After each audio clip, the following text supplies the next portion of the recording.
My niece destroyed all of her brother's Christmas presents. The whole family turned on her until she revealed years of mistreatment from the brothers and how they stole money from our dementia grandmother. I woke up at 6 a.m. to the sound of glass shattering downstairs. I ran down expecting a break-in, but instead I found my niece Poppy standing in the wreckage of what used to be her cousin's presents, her uncle's hammer still in her hand. "Our presents!" The boys screamed, dropping to their knees and picking up bits of their crushed tablets and gaming headsets. My brother David, the boy's dad, started moving to the hallway closet to grab his belt while staring at Poppy. But before he could do anything, the boys 13 and 15 lunged at Poppy and tackled her to the ground. They started hitting her repeatedly, clawing at her face, and nobody would interfere. I had to pull them off myself. When Poppy got up, she was covered in bruises and bleeding from her eyebrow. But despite everything, she just sat down calmly. Her chest puffed out a smirk on her face, almost like she was proud of destroying Christmas. "Where's our good presents?" the boys screamed again. That's when everyone saw it. The boys' most expensive presents, their PlayStations, iPhones, all the really good stuff was nowhere to be found. Not destroyed, not still wrapped, just gone.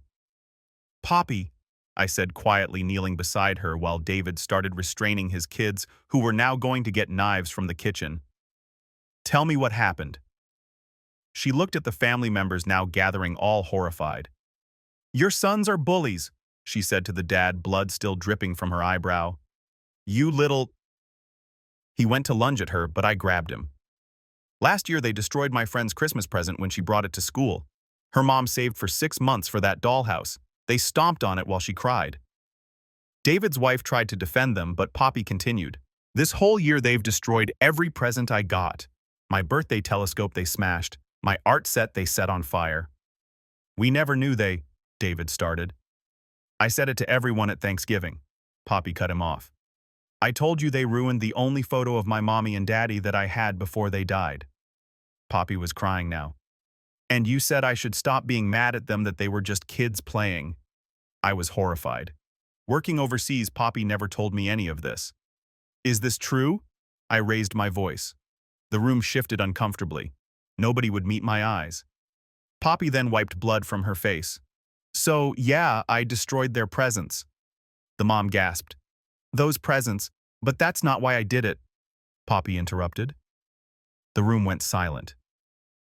"Sweetheart, why did you do it then?" I asked her. That's when she pointed to our grandmother in the corner, staring blankly ahead in her Christmas pajamas, lost in her dementia. "They stole from Grandma. They stole $2,000 from her." I saw the kids' faces drop. The first time they showed any emotion throughout this. David's eyes widened. "That's impossible." But Poppy stood up defiantly. "Last Tuesday night I couldn't sleep. I heard footsteps in Grandma's room at 2 a.m. Everyone went quiet. "I watched your kids take her card from her purse," Poppy said to the mom. "They found her pin in her diary. Then they snuck out. I followed them to the ATM." "You're lying," one boy started. "I have a video," Poppy said, pulling out her phone. The video showed them withdrawing huge amounts. They started to shake in fear. Their dad grabbed Grandma's phone with shaking hands. He checked the withdrawal and his face went white. "Son, why would you? She gave us that money!" The boys shouted out in a last-ditch attempt to save themselves. "She wanted us to have it." That's when Poppy ran upstairs. Drawers slammed, and she came back clutching a letter. In Grandma's shaky handwriting it said, "Dear Poppy, I'm getting worse. Some days I don't remember breakfast, but I remember the $2,000 I saved for Christmas charity. I want poor families to have presents. If I forget, please remind me. Love, Grandma." The dad was almost crying. "Why didn't you tell me, Poppy?" "I did tell you," she shouted. "And you told me to stop lying. You slapped the phone out of my hand when I tried to show you the video. You hit me when I tried to look for the money." He put his head in his hands in shame. The mom glared at the boys through her tears, making it obvious they would face consequences. "So at 3:30 this morning," Poppy continued, "I listed all my cousin's best presents online for free. That's why they're gone. Nobody could even protest now. People came to get them in minutes. I didn't take a penny." What followed was a minute of silence while everyone stared in shock. And then, finally, the boys made their move. They tried to grab Poppy's phone to delete evidence, but she dodged them, backing away. "I already backed it up like Uncle taught me. You can't delete it now," she said. David turned desperate, grabbing my arm. You're her favorite uncle. Make her delete the video. We'll handle this as a family. I looked at my 7-year-old niece standing firm against boys twice her size.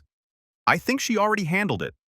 But then, while David's wife was checking their bank account, the older boy suddenly bolted to the kitchen. We heard drawers slamming. Then he reappeared with a knife from earlier. Before anyone could stop him, he ran at Poppy with it clutched in his hand. I threw myself forward and grabbed his wrist just as he reached Poppy. The knife was inches from her face when I twisted his arm hard to the side. He fought back harder than I expected for a 15-year-old. We struggled and spun around while everyone else just stood there frozen. His brother jumped in to help him and grabbed my other arm. I yanked my hand free and kept twisting the older one's wrist until his fingers started opening. The knife started to fall, but he grabbed it with his other hand. That's when I felt the blade slice across my forearm as we fought for control. Hot pain shot up my arm, but I couldn't let go. I finally got both hands on his wrist and bent it backward until he screamed and dropped the knife. It hit the floor with a metal clatter, and I kicked it as hard as I could. The knife slid across the tile and disappeared under the stove where nobody could reach it. Blood was already soaking through my shirt sleeve and dripping onto the floor. I shoved the older boy backwards so hard he crashed into the wall. Then I stepped between him and Poppy, who was still sitting there with that same defiant look on her face. David's wife screamed when she saw all the blood pooling on the floor. David just stood there with his mouth open like he couldn't believe what just happened. Nobody moves toward that knife or toward Poppy, I said loud enough for everyone to hear. The boys were breathing hard and glaring at me with pure hate in their eyes. They started pacing back and forth like wild animals looking for another chance to attack. Blood kept running down Poppy's face from her eyebrow, but she wasn't even crying. I needed to get her somewhere safe before these kids tried something else. I backed toward the door that led to the backyard and turned the lock with one hand while keeping my eyes on both boys. Poppy, take Grandma upstairs to the bathroom and lock the door. I told her without looking away from the boys. She stood up slowly and walked over to where Grandma was sitting confused in her chair. Grandma kept asking what all the noise was about while Poppy held her to her feet. The boys started moving toward the stairs, but I stepped in their way. You're not going anywhere near them, I said. Poppy guided Grandma up the stairs one step at a time while I blocked the bottom with my body. My arm was throbbing and blood was still dripping, but I could still use it. The older boy kept flexing his hands like he wanted to grab something else to use as a weapon. His brother was whispering something to him that I couldn't hear. Once I heard the bathroom door close and the lock click upstairs, I pulled out my phone with my good hand. The boys saw what I was doing and started yelling threats about what they would do to Poppy when this was over. I ignored them and dialed 911 while David finally seemed to snap out of his shock. The phone rang once before the operator answered. We have a juvenile who attacked a 7-year-old child with a knife, I said quickly. Multiple injuries and suspected elder financial abuse. We need police and ambulance. David grabbed my shoulder and tried to pull the phone away. Hang up. We can handle this as a family, he begged. I shrugged him off and gave the operator our address while the boys kept pacing and muttering threats. Units are on the way, she said. Keep everyone separated and safe. David's wife had her phone out now and was scrolling through their bank account with shaking hands. Her face got whiter with each screen she looked at. More and more withdrawals kept showing up that she hadn't known about. David kept insisting we didn't need police and that I was overreacting. Your 15-year-old just tried to stab a 7-year-old. Wake up, I told him. The younger boy suddenly sprinted toward the stairs, yelling that he needed to delete something from his computer. I moved fast and body blocked him so hard he bounced backward and fell on his butt. His brother tried to push past me too, but I planted myself firmly on the bottom step. You're not going anywhere near Poppy or deleting anything, I said. They both tried to shove me at the same time, but I outweighed them combined. Police are already on the way and all the evidence is already backed up. I announced loud enough for everyone in the house to hear. The boys looked at each other with panic in their eyes and started whispering about their phones. Sit down and shut up, I told them. David's wife was crying now and showing David the bank statements on her phone screen. Thousands of dollars had been taken out over the past few weeks. From upstairs, Poppy's small voice came through the bathroom door saying the video was saved in 3 different places, just like I taught her. Poppy sitting there with that smirk while her cousins are screaming about destroyed presents. Something tells me this little girl planned every single detail of this morning.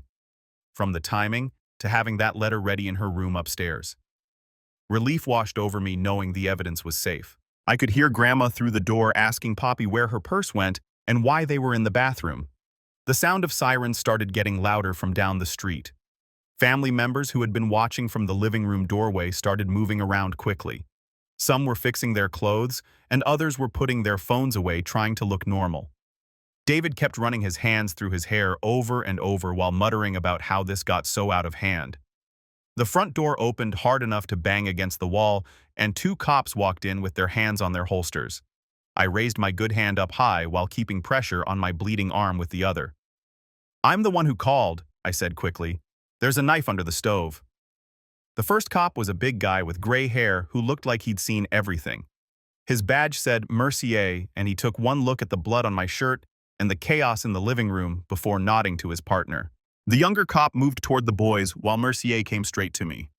"Tell me what happened fast," he said. I pointed at the older boy first, then at Poppy, who was still upstairs with Grandma. "He attacked my niece with a knife after she exposed them stealing from our grandmother with dementia."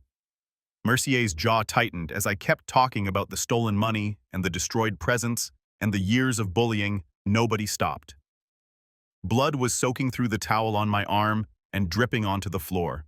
The younger cop had already moved between the boys and everyone else while Mercier pulled out his radio. David started toward Mercier but stopped when the cop held up his hand. "Sir, stay back while we secure the scene." Mercier looked at his partner and pointed at the older boy. "Cuff him for everyone's safety." The kid started yelling that it wasn't fair, but the younger cop was already pulling his hands behind his back. The metal clicked around his wrists and suddenly he looked like what he was a criminal. The younger one started crying and backing toward the door, but the cop told him to sit on the front steps where he could watch him. David's face went red and he started arguing about the handcuffs. "Protocol when weapons are involved," Mercier said without looking at him. I walked to the stairs and called up for Poppy to come down with Grandma. They appeared at the top with Poppy holding Grandma's hand and helping her down each step. Mercier's whole face changed when he saw Poppy's injuries. The cut above her eye was still bleeding, and her face had bruises already turning purple. He grabbed his radio immediately and called for paramedics while Poppy just stood there holding Grandma's hand. "Sweetheart, do you feel safe showing me that video?" Mercier asked gently. Poppy pulled out her phone with steady hands and found the video file. The screen showed the boys at the ATM in the middle of the night withdrawing money over and over. David's wife started sobbing harder with each transaction that played. Mercier watched the whole thing, then looked at the boys with disgust. Red and blue lights filled the windows as an ambulance pulled up outside. 2 paramedics rushed in with their bags and came straight to me first. They unwrapped the bloody towel and examined the cut while I tried not to wince. "Needs proper cleaning but no stitches required," one said while the other got out bandages. They cleaned it with something that burned like fire, then wrapped it tight with white gauze. Then they moved to Poppy, who sat perfectly still while they checked her eye. "This needs proper closure at the ER," the female paramedic said. "And we should x-ray these bruises to be safe."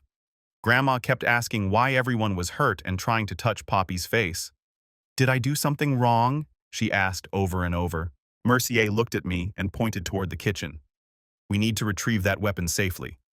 He handed me a pair of tongs from his evidence kit and held open a clear plastic bag. I got down on my hands and knees and reached under the stove with the tongs. The knife was right where I kicked it, and I pulled it out carefully without touching it. Mercier sealed the bag and wrote on it with a marker while his body cam recorded everything.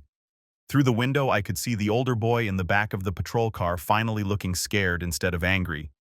Mercier pulled out a small recorder and set it on the coffee table. "I need formal statements starting with you since you're going to the hospital." I sat down and told him everything from hearing the glass break to the knife attack. David kept trying to interrupt to say things weren't that bad, but Mercier shut him down. "You'll get your turn, sir." When Mercier asked about prior incidents, my stomach dropped. All those times Poppy had tried to tell us about destroyed toys and stolen things and mean pranks. She told everyone at Thanksgiving about the photo of her dead parents that the boys burned. She'd begged for help, and we'd all ignored her. David shifted in his chair when Mercier asked why none of this was reported to authorities. "Kids will be kids," David mumbled, but even he didn't sound convinced anymore. Mercier turned to David with a hard look on his face. We're looking at assault with a deadly weapon, elder financial abuse, and ongoing child abuse allegations. David tried to argue they were just boys being boys, but Mercier cut him off. The state takes elder theft very seriously, and this will trigger mandatory reports to CPS and Adult Protective Services. Before anyone could respond, Grandma wandered into the hallway from the bathroom. "Where's my purse?" she asked. "I need to give money to the poor families for Christmas." Her voice was so confused and innocent that David's wife covered her face in shame. Even David couldn't look at his mother. "Someone took my money," Grandma said sadly. "I was saving it for charity." Mercier asked David's wife for the bank statements, and she pulled them up on her phone with shaking hands. Each withdrawal matched perfectly with the timestamps on Poppy's video. $2,000 taken in chunks of 500 over 4 nights. The reality that their sons were thieves was finally hitting both parents hard. Mercier pulled out his paperwork and asked if I wanted to press charges and get a protective order for Poppy. I said yes right away. David grabbed my arm and started begging me not to do this. He kept saying it would ruin his boys' futures, and they were just kids who made a mistake. I looked him straight in the eyes and reminded him that his son just tried to kill my niece with a knife. The decision felt heavy, but I knew it was right. Mercier started filling out the forms while David stood there shaking. The paramedics checked Poppy's cuts and said she needed proper stitches at the hospital. They wanted everything documented too, since this was now a police case. I told them I'd ride with her. David's wife asked if she could come, but I told her no. Not after she defended those boys all these years when they hurt Poppy. Poppy took my hand as we walked to the ambulance. For the first time all morning, she actually let herself lean on someone. The ambulance ride was quiet at first. Then Poppy started explaining how she pulled everything off. She said she got up at 3:30 a.m. and listed all the expensive presents online for free. She used marketplace apps and wrote "first come, first serve" in the descriptions. People started showing up within minutes to grab everything. Her voice stayed steady, but I could see her hands shaking now. The adrenaline was finally wearing off. At the ER, the triage nurse took one look at Poppy and marked it as suspected abuse. She brought us straight back to a room and started taking pictures of every bruise and scratch. She asked Poppy gentle questions about what happened. Poppy answered clearly, but I could see how tired she was getting. Dr. Jules Madison came in to stitch up Poppy's eyebrow. She talked softly about random stuff like her cat and favorite movies to keep Poppy distracted. She was so gentle and patient. She made sure Poppy felt safe and asked permission before each step. I held Poppy's hand while she got 5 stitches. I was so proud of how brave she was being through all of this. The hospital social worker showed up next and said she had to make a CPS report. She explained this was normal when a child came in with these kinds of injuries. She said it would actually help us get protection orders and services faster.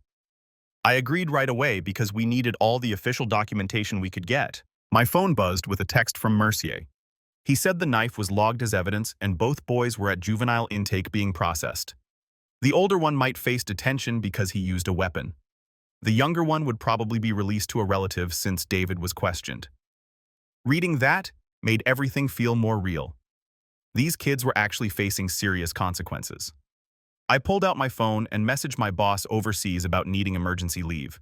I kept it vague but said it involved my niece's safety and legal stuff. The time difference meant I wouldn't hear back for hours. Now I had work stress on top of everything else. While we waited for more paperwork, David texted me privately. He said we could still fix this if I didn't help with the prosecution. He claimed the boys learned their lesson and we didn't need to ruin their lives. Reading his message made me so mad. He still didn't get how serious this was. His son tried to stab a 7-year-old girl. I took a screenshot of his text and didn't respond. I knew this might count as witness tampering or something. While waiting for discharge papers, I rewatched Poppy's ATM video on her phone. Seeing those 2 boys stealing from their grandmother made me sick. They knew she had dementia and they took advantage of her. I saved the video to 3 different cloud services. Finally, someone who knows how to preserve evidence properly. 3 different cloud backups while sitting in an ER is peak responsible adulting. Unlike certain fathers still texting about fixing this like it's a parking ticket instead of attempted stabbing. Then I forwarded it to my personal email and sent a copy to a trusted friend overseas. I needed to protect this evidence in case something happened to Poppy's phone. The nurse came back with more forms and said we'd be there another hour at least. Poppy was starting to fall asleep in the hospital bed. Everything was catching up with her. I sat there watching her rest and thinking about what came next. We had police reports and medical records now. The boys were in custody, but I knew this was just the beginning of a long process. David and his wife would probably get lawyers. They'd try to make this go away, but I wasn't going to let them sweep this under the rug anymore. Poppy deserved justice for everything they put her through. My phone buzzed again with another text from David. This time he was threatening to tell my boss about my unstable behavior if I didn't drop the charges. I screenshot that one too and finally blocked his number. The social worker came back with a victim advocate who explained what would happen next: court dates and custody hearings and counseling services. It was overwhelming, but at least we had support now. Poppy woke up when they were talking and listened carefully to everything. Even at 7 years old, she understood this was important. She asked if the boys would go to jail, and the advocate explained juvenile detention worked differently, but there would definitely be consequences for what they did. My phone started buzzing while the advocate was still explaining things. The bank's fraud department was calling back about Grandma's stolen money. The woman on the phone said they needed official subpoenas to get the ATM camera footage and transaction records. She explained that even with clear proof of theft, getting back money withdrawn with the right PIN was almost impossible. The bank considered it an authorized transaction since the correct code was used. I wanted to punch the wall hearing that, but just thanked her and hung up. 20 minutes later, a woman in business clothes showed up at the hospital room. She introduced herself as Jenny Abernathy from Child Protective Services and said she needed to interview Poppy alone according to their rules.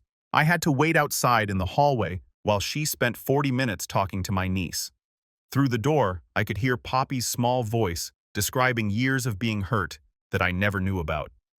She talked about the boys breaking her things on purpose and hitting her when no adults were around.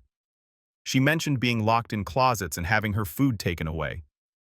Every word made my stomach turn, knowing I'd been overseas working while this happened. Jenny finally came out and asked about my living situation and if I could take Poppy temporarily. I explained my job meant traveling overseas a lot, but immediately said I'd take her anyway no matter what problems it caused. She said they need to check my apartment, but given everything that happened, keeping Poppy with family was better than foster care. She pulled out her phone and called David right there in the hallway. I could hear him yelling through her phone asking why CPS was involved in family business. Jenny stayed calm and explained it was mandatory when a child gets assaulted with a weapon. She told him a safety plan was being put in place immediately. The boys couldn't have any contact with Poppy at all. David kept arguing, but Jenny just repeated the rules without getting upset. She'd clearly dealt with angry parents before. While she was still on the phone, Jules Madison came back with a thick folder of papers. She had detailed documentation of every cut and bruise on Poppy for the CPS file and any court stuff that might happen. She took more photos with a special camera and measured each injury with a ruler. Everything got written down in medical terms on official forms. Jules quietly told me she'd seen too many cases like this where nobody stood up for the kid. She was glad someone finally protected Poppy. After Jules left, Jenny explained she was issuing a verbal no-contact directive that started right away. The boys couldn't come near Poppy at all until there was a formal hearing. If they violated it, they'd be detained immediately in juvenile hall. The relief I felt was huge knowing Poppy had real protection now. I remembered Grandma's letter about the charity money and pulled it out of my pocket. Jenny photographed it with her phone for her file. She said, "Elder financial abuse combined with child assault made this a serious case that wouldn't get dismissed." The letter proving what Grandma really wanted to do with the money would be important evidence. My phone rang, and it was David's wife crying so hard I could barely understand her. She admitted she knew the boys were getting worse, but didn't want to believe they'd hurt family. She found more evidence on their phones after we left. There were texts where they bragged to friends about making Poppy cry. They had videos of destroying her stuff while laughing. She found searches about how to hurt someone without leaving marks. Her admission felt way too late, but I told her to share everything with the investigators anyway. While I was on the phone with her, Mercier texted me. The case was elevated from simple theft to elder abuse charges. Those carried mandatory minimums even for kids their age. The prosecutor was taking it seriously because both victims were vulnerable. The boys were facing real consequences for the first time. We finally got discharge papers from the ER around noon. They gave us wound care instructions and multiple copies of all the medical documentation. The nurse showed me how to change Poppy's bandages and what signs of infection to watch for. Poppy fell asleep in the car within 2 minutes of leaving the hospital. She was completely exhausted from everything that happened. I drove super carefully to my apartment, checking the mirrors constantly. Part of me was paranoid about being followed even though the boys were still at the police station. My apartment wasn't really set up for a kid, but we'd figure it out. I carried Poppy inside without waking her up and put her on my bed. She looked so small with all those bandages. I sat in the chair next to the bed with all the paperwork spread out on my lap. There were custody forms and court dates and counseling referrals. The advocate had given me a folder an inch thick with resources and phone numbers. Everything felt overwhelming, but at least Poppy was safe now. She woke up after an hour asking where we were. I explained this was my place and she'd be staying here for a while. She asked if the boys could find us, and I promised her they couldn't come here. Jenny had made that very clear with the no-contact order. The next morning, I called the number Jenny gave me for the court hearing and found out it was set for 3 days later. I spent those days getting Poppy settled in my apartment, moving my work stuff to make room for her things, and trying to keep her mind off everything. The courthouse was packed when we got there, and we had to wait 2 hours before our case got called. The judge looked at all the evidence Jenny presented: the video from Poppy's phone, the photos of her injuries, the bank records showing the stolen money. She ordered the boys to stay away from Poppy completely. No contact at all, not even through other people. She also said they had to stay with their aunt while CPS did their investigation into the home. David sat there with his head down while his wife kept wiping her eyes. After court, I got a call from someone at juvenile intake who told me what happened with the boys. The older one wouldn't talk to anyone, just sat there glaring at everybody. The younger one broke down crying and admitted everything they'd done to Poppy and other kids at the school. The intake officer said they were looking at possible diversion programs if the boys showed they were really sorry and willing to change. That afternoon, I took Poppy to the store to buy a safe for all the important papers and backup copies of her evidence. It cost more than I wanted to spend, but after everything that happened, I needed to know her proof was secure. She picked the combination herself, using numbers that meant something to her: the date her parents died and her mom's birthday. I started calling therapists from the list Jenny gave us, but every single one had a 6-week wait for regular appointments. Finally, one office said they had a crisis counselor who could see Poppy twice right away to help her deal with the immediate trauma. I booked both sessions immediately, even though I knew 2 sessions wouldn't be enough for what she'd been through. 5 days after Christmas, I woke up to find Grandma gone from her room. I had to leave Poppy with my neighbor while I drove around looking for her. I found her at a bus stop 3 miles away, trying to get to church to donate money for poor families, even though she didn't have any money with her. The stress from everything was making her confusion worse, and she didn't recognize me at first. I spent hours that week researching memory care places, but everything had wait lists months long and cost more than our whole family could afford. David should have been helping with this, but he was dealing with lawyer bills for the boys. Now Grandma needed professional help, but there was no way to pay for it. 2 weeks later, we had the preliminary juvenile hearing. The prosecutor laid out a diversion program where the boys would have to pay back the money they stole, go to counseling, and do community service. If they completed everything successfully, they wouldn't get formal charges on their record. Part of me wanted them punished harder, but I knew Poppy needed stability more than revenge. The prosecutor explained the problem with restitution, though. The boys had spent all the stolen money on those expensive presents that Poppy gave away for free on Christmas morning. There was no way to get that money back, and the boys didn't have any way to pay it. The prosecutor suggested they could work part-time jobs and pay it back slowly over the next year. I told them I'd agree to the diversion program, but only if the protective orders stayed in place the whole time and Poppy's safety was guaranteed. The judge agreed and added that the boys had to stay in counseling for at least 6 months. It felt like letting them off easy, but I had to focus on helping Poppy heal, not on punishing them. That same week, I had to deal with my job situation. I submitted all the paperwork from CPS and the court to my employer asking for leave. They gave me 1 month unpaid, which was both a relief and terrifying since my savings would drain fast with 2 people to support now. I accepted it anyway because Poppy needed me there. Over the next few weeks, things settled into a routine. Poppy went to her 2 crisis counseling sessions, which helped a little bit. The counselor taught her some breathing exercises for when she had nightmares about the boys coming after her. I kept calling the therapy waitlist every day, hoping for cancellations. Meanwhile, David and his wife were dealing with their own problems. The CPS investigation was ongoing, and they had to do parenting classes and home visits. The boys were staying with David's sister, who called me once to complain about how difficult they were being. I told her that wasn't my problem anymore. Grandma had 2 more wandering episodes that month. Once the police found her trying to walk to her old house from 40 years ago. Another time, she was at the grocery store putting random items in her cart, thinking she was shopping for a church fundraiser.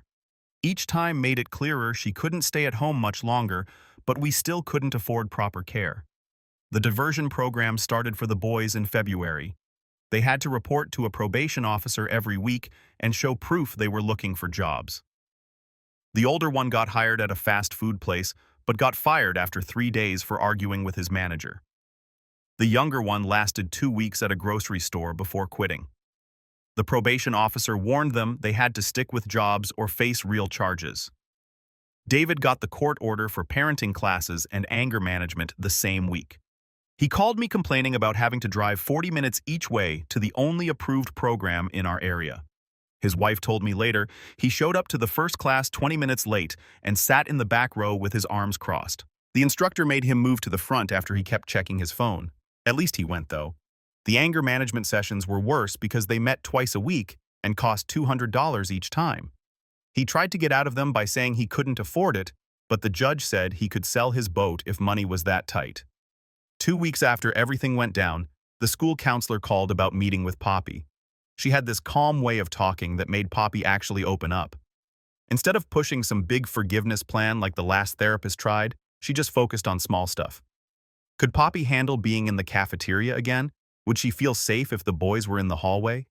They made a list together of what would help Poppy feel ready to go back. No rush timeline, no pressure to make nice with anyone, just practical steps like having a buddy system and knowing she could call me anytime. Poppy seemed lighter after that meeting, like someone finally got it. Jenny came by my apartment the next week to talk about what happens next. We sat at my kitchen table going through all these forms about kinship care. She explained there were programs that could help with money if I became Poppy's permanent guardian. The state would give me $600 a month for her expenses, plus help with her therapy bills. We agreed to check in again in a month when things settled down more. The idea of raising Poppy full-time felt huge, but also like the only thing that made sense. She mentioned the boys' parents would probably fight it, but the court would look at what's best for Poppy, not what the family wants. 3 days later, David's wife texted me a picture of a receipt. The boys had made their first payment toward the money they stole from Grandma. $50 from the older one's McDonald's check and $20 from the younger one's paper route. She wanted me to know they were facing real consequences and learning to pay back what they took. I saved the picture but didn't reply. At this rate, it would take them years to pay back the full $2,000, but at least it was something. The court made them put half of everything they earned toward paying Grandma back. That night, I sat on my couch with Poppy asleep next to me, her head on my shoulder. I grabbed a notebook and started writing down what I could actually control in all this mess. Keep Poppy safe was number 1. Show up to all the appointments was 2. Take things one day at a time was 3. The family was broken, money was tight, and nothing was wrapped up neat and clean. But Poppy was here, breathing steady against my arm, finally getting some real sleep for the first time in weeks. That had to be enough for now.